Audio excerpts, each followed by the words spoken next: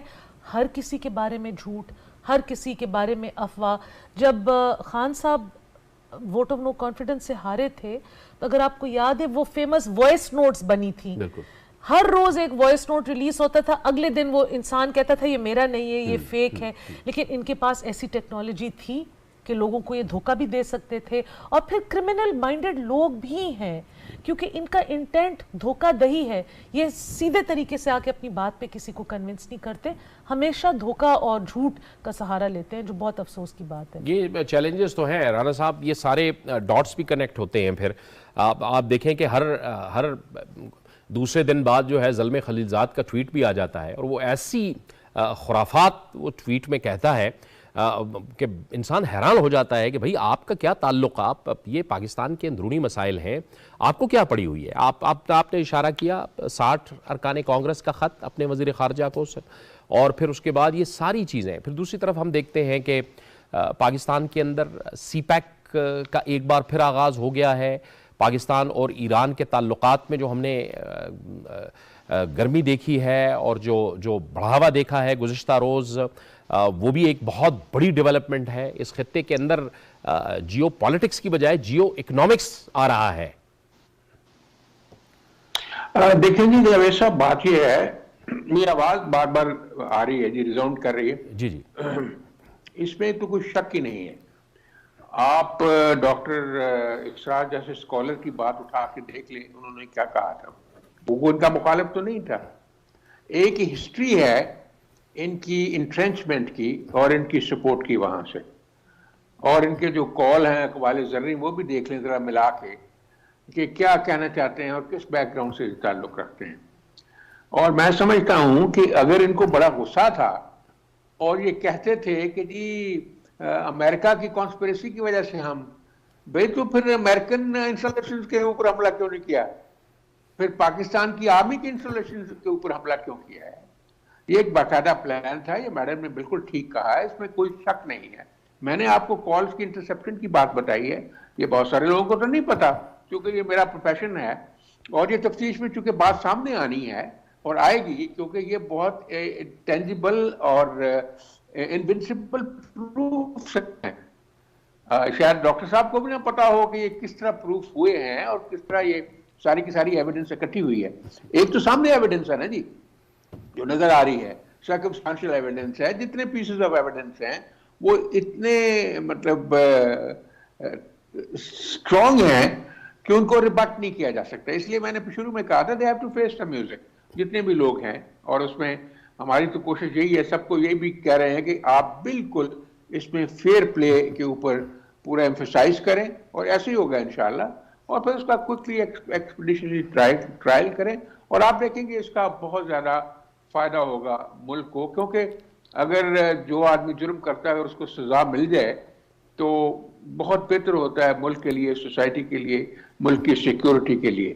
اور جو لوگ بیچارے سفر کر رہے ہیں ان کا خیال کیا جائے, ان کی بہتری کا خیال کیا جائے.